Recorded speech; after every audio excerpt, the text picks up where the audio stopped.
à tous et bienvenue sur l'Idée Inspire, la chaîne podcast qui partage avec et sur les leaders inspirants. Je suis Céline Dalmeda, coach pour dirigeants d'entreprise et pour ce nouvel épisode interview, nous allons plonger dans le parcours inspirant de Chamseddine Belkayat, qui est top LinkedIn creator, entrepreneur à impact et aussi bien évidemment fervent défenseur de l'inclusion à travers son engagement dans l'accompagnement des personnes autistes et également sa lutte pour une société plus inclusive.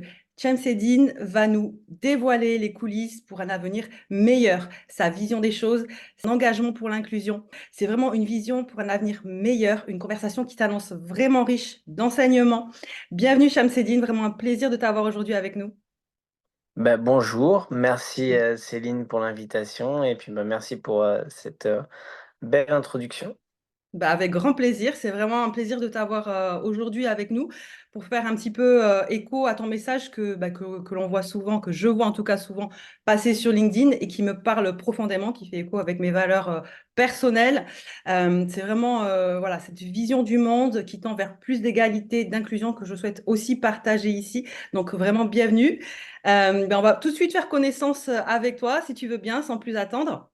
Donc, si tu pouvais nous expliquer ton parcours, qui tu es finalement, qui est Chamseddine, et ce qui t'a amené aussi finalement à t'engager dans la cause de l'inclusion et également de l'autisme, parce que c'est une cause aussi, je crois, qui te tient vraiment à cœur.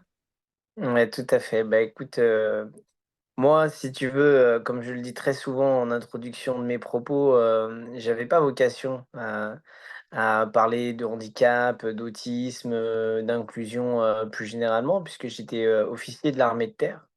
Donc, j'avais fait l'école militaire de Saint-Cyr quand j'étais jeune et donc, j'étais officier direct. J'étais officier à partir de 20 ans et donc j'ai fait ma carrière, d'officier dans l'armée de terre, pendant 15 ans et en 2016, j'ai eu le diagnostic d'autisme de mon deuxième enfant, donc qui avait à l'époque un peu moins de 2 ans. Et c'était vraiment la première fois que je me confrontais directement au handicap. Je connaissais pas l'autisme, je connaissais pas tellement le monde du handicap, mais en tout cas de très près, familialement parlant. Et donc j'ai commencé, petit à petit à m'intéresser vraiment, à l'autisme, déjà pour comprendre mon fils et puis pour l'aider, hein, à l'accompagner au mieux. Et puis petit à petit, donc j'ai vraiment approfondi le sujet parce que c'est un sujet absolument passionnant.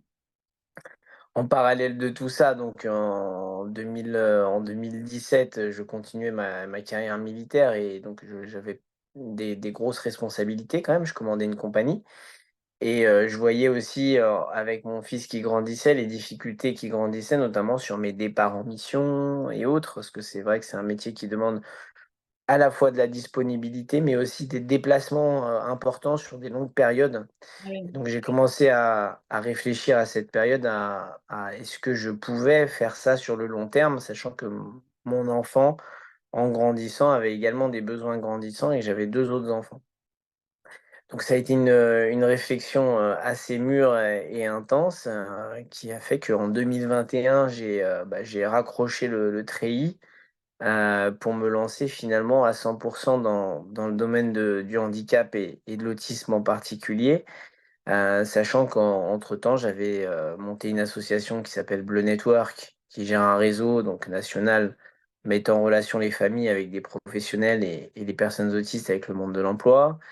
Je participais à divers événements, j'étais assez actif dans le milieu associatif et donc j'ai ajouté à cette casquette, une casquette d'entrepreneuriat, pour, faire du conseil, de la formation, et des projets et monter des projets en lien avec l'autisme, à la fin de l'année 2021. Voilà, donc des projets qui ont grandi, ça s'appelle Bleu Inclusion et donc en parallèle du fait d'être papa de 3 enfants, je suis également donc, entrepreneur, dans ce domaine.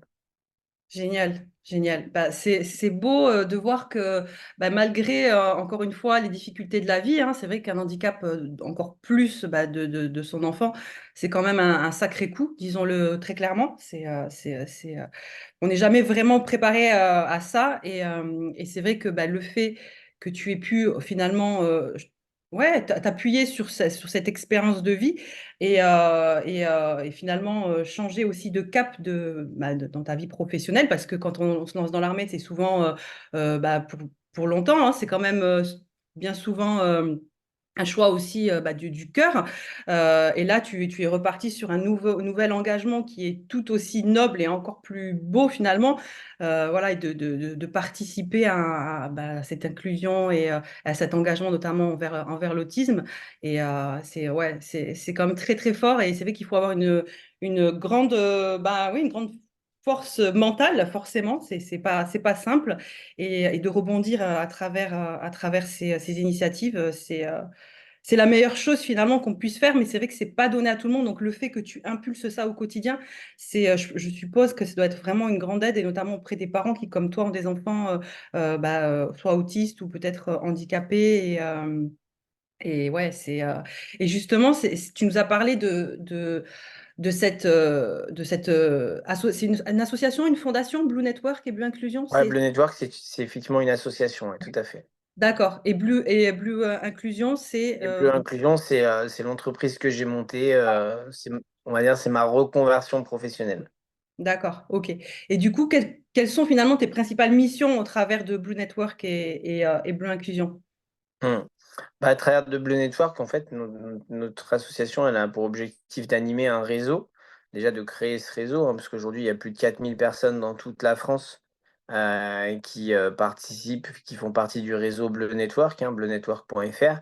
Et donc, c'est à la fois des familles ben, qui sont touchées par l'autisme à travers leur enfant et qui donc ont besoin d'être accompagnés notamment par des professionnels au quotidien. Ces professionnels du quotidien qui exercent majoritairement en libéral, parce que là, on s'adresse surtout à des familles qui n'ont pas de place en structure. Il faut savoir que il y a un gros déficit de place en structure en France. Il y a à peu près 7 ans d'attente en moyenne sur une admission dans une structure pour un enfant, hein, ne serait-ce qu'un CESAD, hein, qui est là pour accompagner les enfants au quotidien, à l'école, dans leur domicile et dans tous leurs lieux. Donc, les familles ont recours à des professionnels en libéral et donc sur bleunetwork.fr, elles se mettent en relation avec ces professionnels. Nous, ce qu'on garantit, ce qu'on certifie, c'est que ce sont des professionnels qui sont, formés à l'autisme et qui accompagnent des enfants autistes. Parce que c'est extrêmement important d'avoir des spécialisations et des formations vraiment spécifiques à l'autisme quand on travaille avec des jeunes autistes. Ouais. Et aussi donc cette 2e mise en relation, c'est les jeunes adultes et adultes avec le monde de l'emploi à travers une pareil, la plateforme qui propose la mise à disposition d'offres d'emploi, d'offres de stage et pour les candidats de mettre des CV, de mettre des annonces. Parce qu'il y a aussi ce gros manque, hein, de mise en relation, dans le monde de l'emploi et notamment pour les jeunes autistes qui, parviennent à faire un parcours scolaire, recherchent des stages, recherchent des alternances et à l'issue recherche de l'emploi. Donc ça, c'est l'activité principale de notre association, c'est gérer ce réseau. Et l'activité entrepreneuriale que j'ai montée donc en guise de reconversion suite à mon départ de l'institution militaire, là, on est sur 3 volets principaux. Premièrement, la partie conseil et sensibilisation, que ce soit en entreprise ou dans tout type de structure qui veut accueillir des personnes autistes. Hein, que ce soit à l'embauche, en stage ou avoir des actions particulières vis-à-vis des personnes autistes ou des aidants familiaux qui sont, au sein de leur structure. Donc ça, c'est notre première mission, hein, conseil, sensibilisation, voilà, c'est assez important. Ensuite, on fait de la formation bien spécifique à l'autisme, mais également en lien, management et autisme, puisque c'est extrêmement important quand on veut être inclusif aussi, d'avoir une connaissance des publics qui permet de manager ces publics sans Ouais, être en souffrance soi-même et sans les mettre en souffrance. bien sûr. Et le troisième volet, c'est de diriger des projets. Donc là, je travaille vraiment sur voilà, la création de structures, d'établissements, de projets événementiels et autres à travers vraiment le monde de l'autisme et du handicap plus généralement. Voilà les 3 missions que je me suis confiées dans le domaine entrepreneurial. Super. Quelle belle mission. Waouh. Franchement, Merci. je pense que, enfin, tu vas nous dire, mais je pense que ça doit être compliqué, hein. Là, déjà, tu nous as parlé de 7 ans d'attente pour les enfants. je pense qu'il y a des gros challenges et c'est vrai qu'avoir des personnes comme toi qui œuvrent au quotidien pour favoriser plus d'inclusion et rétablir toutes ces inégalités, c'est pas de trop, j'ai envie de dire. Et Mmh. justement, quels sont les principaux défis que tu rencontres actuellement ou que tu as pu déjà rencontrer pour favoriser cette inclusion des personnes autistes, tant sur le plan scolaire que professionnel? Les défis, en tout cas les contraintes majoritaires qu'on rencontre, c'est un manque de compréhension de ce que peut être l'autisme, de ce que peut être la différence en général, et ce qu'on ne comprend pas fait peur, ce qui fait peur est globalement fui, évité.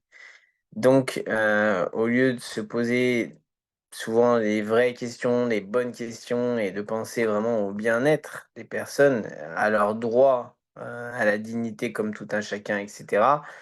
Souvent, on va avoir des gens qui disent: «Mais nous, on sait pas faire, nous, on n'est pas formés pour et on peut pas», et si tu veux, je veux dire, je peux comprendre les difficultés, mais je comprends moins l'absence de recherche de solutions. Parce que Complètement. Mm, nous, c'est ce qu'on fait. Je veux dire, quand on est entrepreneur, on a des difficultés tous les jours, mais on s'arrête pas là. c'est clair. Mm. Sinon, il y aurait pas d'entrepreneurs en France. Et il n'y aurait pas d'entreprise du coup. Il y aurait rien, tu Eh vois? oui, Donc et du coup, la recherche de solutions est fondamentale. Je dis pas que c'est facile, mais c'est vraiment extrêmement important. Donc ça, c'est on va dire le premier heurt, qu'on observe. Et ensuite, le 2e, je pense qu'il y a beaucoup autour du handicap, de l'autisme, de l'inclusion, il y a beaucoup de communication, il y a beaucoup de beaux messages, mais ça manque encore d'actions concrètes, pratiques, qui permettent aux gens de terrain d'avoir des vraies solutions. Encore une fois, le point fondamental aujourd'hui, c'est de mettre en place des solutions. Les gens n'ont pas besoin, alors il y a des besoins d'écoute, voilà, d'orientation, tout ça, c'est bien, c'est important, c'est une partie de la mission, mais c'est pas la mission la plus difficile. Aujourd'hui, je veux dire, tout le monde est capable, de mettre en place des lignes d'écoute, des choses, enfin, c'est pas difficile. Mais par contre, de l'action concrète du jeune autiste qui cherche un emploi, avec un accompagnement terrain concret, une immersion, des stages, ça c'est important, ça manque. D'un point de vue scolaire, c'est pareil, il faut être présent, il faut accompagner les jeunes, il faut accompagner les élèves. Si on peut pas se dire: «Bah, cet enfant-là, il a pas sa place, donc il vient pas». C'est pas possible. Il y a 7 ans d'attente à côté. c'est ça. Un enfant, il va pas rester 7 ans chez lui à attendre d'avoir une place quelque part. Parce que pendant ces 7 années-là, au contraire, il va pas se développer, il va avoir encore plus des difficultés et il va arriver dans des établissements où il sera encore plus en difficulté. Ce sera inadapté encore, encore plus. Voilà. Mmh. Donc on a besoin de solutions pragmatiques sur le terrain. Les familles ont besoin d'entendre: «Oui, on s'occupe de vous». Les jeunes et les personnes concernées ont besoin d'entendre: «Oui, on vous accompagne, on est là, on est présent et on est présent à l'instant T, pas dans 5 ans, 6 ans ou 7 ans». Ouais, c'est un appui, quand même précieux que tu leur donnes et justement, toi, de qui tu t'appuies, de qui tu t'entoures pour pouvoir, passer ces barrières-là qui semblent, assez, fermées quand même, finalement, même si ça tend à s'ouvrir, mais, de qui tu t'entoures? De quelle entité, pour pouvoir avancer, sereinement dans ces missions? Ben, l'avantage effectivement de gérer un réseau, c'est de pouvoir s'appuyer sur des gens qui font partie du réseau. Donc premièrement, des professionnels qui sont qualifiés, qui sont spécialisés dans l'autisme, qui vont pouvoir, mettre en place des choses dans le quotidien des familles, qui vont pouvoir mettre en place des relais et cetera. Donc ça, c'est important. Un réseau institutionnel aussi, il faut pouvoir être en lien, que ce soit avec les institutions type éducation nationale, France Travail ou voilà pour la partie emploi, mais également, avec le monde politique. Aujourd'hui, les ça permet de lever les barrières. Bien sûr. Souvent, les politiciens n'ont pas des moyens directs d'agir, hein. Ils ont pas des enveloppes budgétaires conséquentes dans leurs mains, ils ont pas, mais par contre, Ils ont ils la voix. arrivent à Voilà, lever des freins, Ouais. passer le coup de téléphone qui va bien, envoyer le mail, je soutiens, je suis là, machin, et cetera, qui fait que derrière, ça va débloquer des choses. Donc il faut à la fois s'appuyer sur un réseau de terrain, donc moi c'est ce que je fais avec des professionnels qui sont là et qui sont opérationnels, et un réseau institutionnel qui permet de lever les freins qui peuvent demeurer. Ouais, ouais, c'est ça, c'est que c'est quand même, ouais, il faut savoir s'entourer de divers, soutiens effectivement et comme tu Mmh. l'as dit, malheureusement, même les politiques, ils ont des fois des moyens, assez restreints, mais malgré ça, ils ont quand même, comme je disais, la voix et les contacts aussi, de pouvoir faire le relais et de faire quand même, malgré ça, avancer et bousculer les choses. Donc c'est quand même Ouais, précieux. c'est ça. Ouais, Et c'est quand même j'oublie de citer un acteur qui est fondamental aujourd'hui, c'est aussi la communauté sur les réseaux sociaux. exactement. Hem, Bah, du ouais, coup, tu relayeres pas mal toi notamment sur ouais, YouTube? c'est ça. Moi, je me suis énormément, j'ai eu énormément de soutien et d'appui, de notamment de ma communauté LinkedIn, qui Mmh. est très engagée sur la thématique de l'inclusion. Aujourd'hui, c'est une communauté de quasiment 30 000 personnes. Alors Mmh. 30 000 personnes, si tu regardes à l'échelle planétaire, c'est pas énorme. Mais par contre, c'est 30 000 personnes qui sont vraiment engagées sur cette thématique. Donc qui suivent, qui relaient, qui soutiennent. C'est Ce qui important. apporte aussi une portée médiatique puisque Exact. derrière, voilà, quand on veut Mmh. porter un sujet, il faut aussi que les médias puissent s'y intéresser. Le Exact. fait d'avoir une communauté sur les réseaux sociaux, fait en a pour aussi a pour conséquence d'avoir aussi une sorte de vraiment d'influence médiatique qui peut être utilisée et ça, c'est important et c'est vrai que je remercie souvent justement la communauté qui interagit parce qu'ils donnent beaucoup de force et c'est pas grand-chose, hein, voilà, de mettre un pouce et de dire bravo ou merci ou super, tu vois? Ça te prend, 4 secondes dans ta journée. C'est Mais peu, mais ces c'est 4 beaucoup en fait, secondes, à la fois. voilà, c'est les gens aident beaucoup. Des fois, certains me disent: «Comment je peux aider?» mais déjà en étant présent, en relayant, en mettant un message de Non. soutien, vous aidez, OK, clairement. vous donnez de l'impact. Ouais, c'est ça qui donne de la force en fait. Mmh, C'est l'alliance de tous en fait, c'est le collectif et c'est en mettant cette force en place avec le collectif que ça fera bouger clairement les choses. Sinon, seul, c'est forcément beaucoup plus compliqué, ouais, ouais. mmh, Bravo à la communauté LinkedIn, hein. tout à Mais ouais, fait. c'est vrai que les réseaux, il faut pas, on voit de tout forcément, mais il faut pas cracher dessus quand même parce que ça amène quand même une très, très belle portée et notamment toi dans cette mission donc c'est quand même important. Par rapport à tout ça, donc là, tu nous as un peu dépeint, le l'actualité, d'où tu pars, effectivement, les défis que tu peux avoir au quotidien encore. Et là, par rapport au futur, si on se projette un petit peu dans le futur, quels sont les objectifs que tu souhaites atteindre avec Blue Network et Blue Inclusion? Ben, écoute, c'est un travail de fourmi où on pose, voilà, les pierres les unes après les autres. Donc c'est je veux dire, je peux pas dire dans 5 ans, on aura atteint nos objectifs ou dans 1 an ou dans 2 ans, puisque ce sont des objectifs de très long terme. Donc les objectifs qu'on se fixe, c'est de faire le travail sur le terrain, de répondre à l'instant T aux besoins des personnes. D'être le plus présent possible justement pour répondre à ces besoins parce que c'est fondamental et les gens ont besoin d'avoir des réponses et d'avoir de l'accompagnement direct.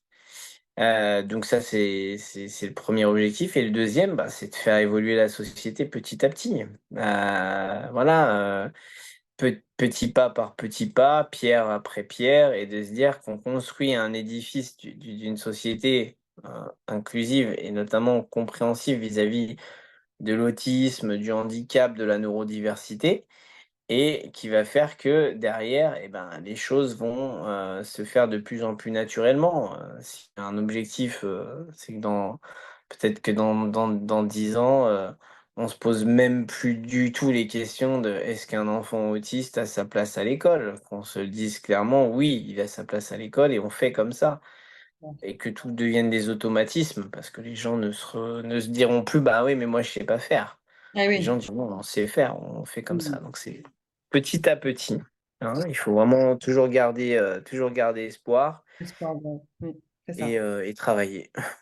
C'est ça complètement. Ben, écoute, en tout cas, voilà, moi, tu as, tout mon soutien par rapport à cette belle mission. Et comme tu l'as dit, si justement toute la communauté des réseaux sociaux aussi, notamment LinkedIn, bah, te soutient envers ces projets, hein. Et c'est vrai que petit à petit, les lignes bougent, peut-être pas suffisamment assez vite, mais en tout cas, elles bougent. Et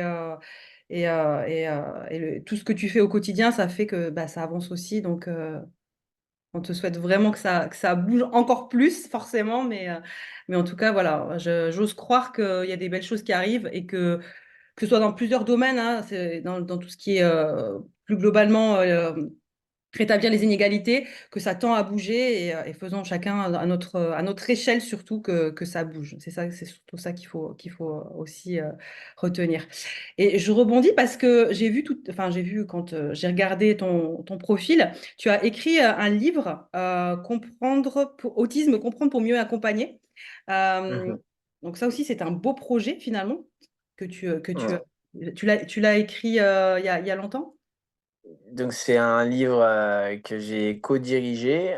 Donc on a réuni pas mal d'auteurs avec les deux autres co-directeurs de l'ouvrage, qui sont Karine Gros et Patrick Vinisti, qui sont des universitaires, qu'on a sorti en fin d'année 2021. C'était en plein parallèlement à, on va dire, à mon départ de l'institution militaire. Et l'idée, c'est vrai qu'à l'époque, on était parti d'une réflexion où il n'y avait pas d'ouvrage de référence dans le cas de vraiment d'ouvrage global qui donnait des clés pratiques et pragmatiques dans le quotidien pour comprendre et accompagner l'autisme. Et donc, dans cet ouvrage, on est parti sur 100 questions, en fait. Et on répond à 100 questions et qui sont à la fois dans le domaine d'abord politique, hein, où on explique ce que c'est qu'une stratégie nationale autisme, qu'est-ce qu'on en fait, pourquoi on le fait et autres. Ensuite, on rentre dans la partie scientifique, médicale, médico-sociale, pour parler vraiment de troubles du neurodéveloppement, d'accompagnement médical, de diagnostic, d'accompagnement médico-social.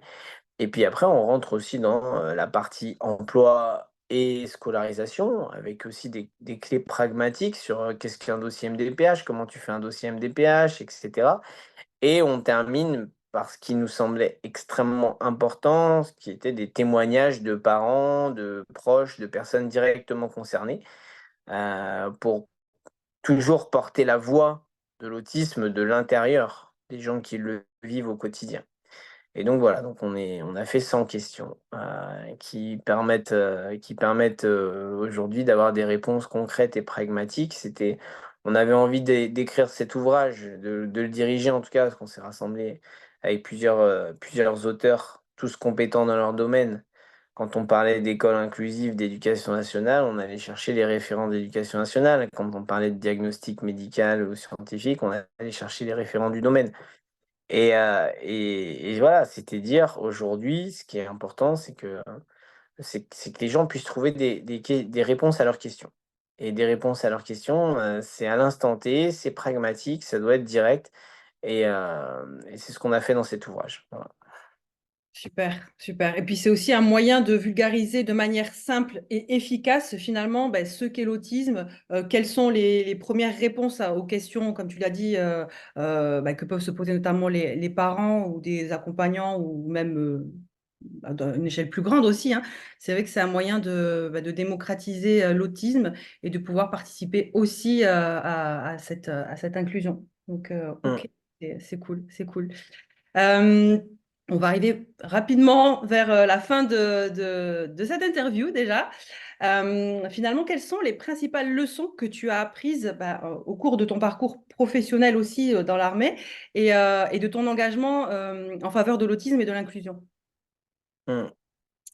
Aujourd'hui, je pense il y a deux valeurs qui me sont très chères et que j'ai pu acquérir à travers cette expérience. La première, c'est l'humilité. C'est extrêmement important pour avancer d'avoir beaucoup d'humilité par rapport aux faits de vie. Encore une fois, moi je le dis, hein, j'étais pas préparé, à avoir un enfant autiste, pas préparé, à devoir, éventuellement, voilà, bouleverser un peu ma vie, ma carrière, changer de voie complètement mais en prenant les choses avec beaucoup d'humilité, je pense qu'on construit dans le bon sens. Aujourd'hui, je suis pas le meilleur, en autisme ou dans l'accompagnement de personnes autistes, mais en tout cas, je fais au mieux pour progresser chaque jour en me posant toujours des questions, dans le sens du bien-être des personnes. Moi, j'accompagne mon fils non pas avec des idées, reçues, des outils préétablis. Je l'accompagne en fonction de qui il est et de son besoin et ça nécessite d'avoir beaucoup d'humilité. On ne sait pas, mais on cherche, on se renseigne et on est toujours dans la proposition de solutions. Donc c'est extrêmement important et la deuxième, je trouve et c'est pas le plus facile, mais en tout cas, c'est hyper important, c'est la résilience. C'est de se dire que les faits de vie, ce qu'on vit au quotidien, sont des enseignements qui doivent nous permettre d'être plus forts ensemble et de se battre ensemble. Si on veut avancer dans les causes, il faut aller plus loin de le faire, les uns avec les autres, il faut le faire les uns pour les autres. Notre société, elle nous appartient. C'est nous qui la construisons.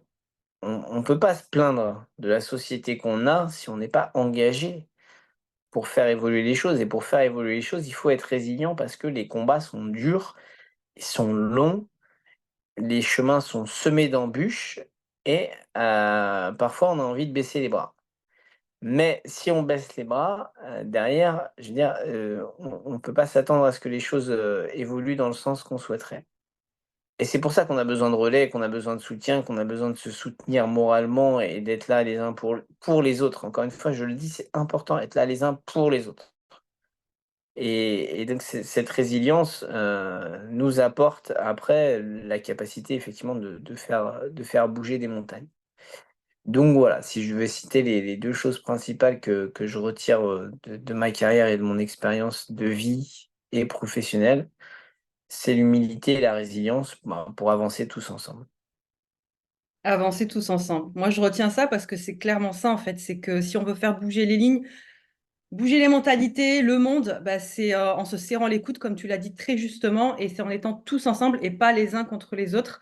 Et c'est là que on pourra avoir un avenir meilleur pour les enfants, pour une meilleure inclusion, pour une meilleure égalité et plein d'autres choses encore. C'est vraiment en étant tous ensemble et pas les uns contre les autres. Là, c'est clairement ça. Et c'est un rappel que chacun doit garder, qu'on peut tous changer finalement le monde, la face du monde. euh, à son échelle, à sa manière, en étant les uns avec les autres. C'est clair, je te rejoins totalement, totalement. Où est-ce qu'on peut te rejoindre, où est-ce qu'on peut en savoir plus sur tes projets, tes belles missions de Chanceline, si les gens souhaitent te suivre, te Mmh. suivre. Ben, le premier, je pense que c'est ma page LinkedIn, hein, où, je publie, quasiment quotidiennement, notamment sur les thématiques de l'autisme.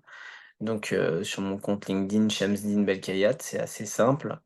Et ensuite, ben, sur YouTube, avec la chaîne YouTube Time for Inclusion, où là, on a monté pas mal de vidéos, de projets vidéo, ben, qui visent à mettre en avant, ce qui se passe autour de l'autisme, aiguiller les parents aussi sur les premiers signes, de manière à ce qu'ils puissent, intervenir directement et être accompagnés directement et non pas attendre. Parce que plus on attend, plus l'enfant, aura des difficultés et plus on aura aussi des difficultés, à rentrer vraiment dans le domaine, quoi, et les diagnostics sont plus on attend, plus les diagnostics sont longs et cetera. Hmm. Donc voilà, principalement sur LinkedIn et YouTube. Ok. Ok. Et après ensuite, celui qui tape mon nom sur Google trouvera bien, des fois je suis, appelé ou contacté par certaines manières, les gens, Hmm. quand ils ont envie de te contacter, ils trouvent, hein, donc ça c'est bien. Ouais, ouais, quand on cherche, on trouve. Il faut Ouais. chercher, mais on a plus de chances de trouver si on cherche, en tout cas, c'est clair. Ok, Mmh. bah, super. Bah, en tout cas, j'étais vraiment ravie de t'avoir accueilli aujourd'hui dans ce podcast et de nous avoir fait partager un petit peu ton histoire de vie, ton engagement aussi, qui est vraiment précieux et que je salue vraiment. Et j'espère que les personnes qui vont nous écouter et qui vont nous regarder aussi sur YouTube vont avoir des brins de réponse et en tout cas cette envie de faire plus pour la communauté, pour le monde et participer aussi à notre échelle, comme je l'ai dit, à une meilleure inclusion. Donc, mille merci pour ce partage. Et puis, à bientôt sur LinkedIn et à bientôt à tous ceux qui vont nous écouter. Merci, Ben, Shamseddine. merci. Ouais, merci à toi, Céline. Merci à tous et à très bientôt. Bye bye. Merci, Shamseddine. À bientôt. Au revoir.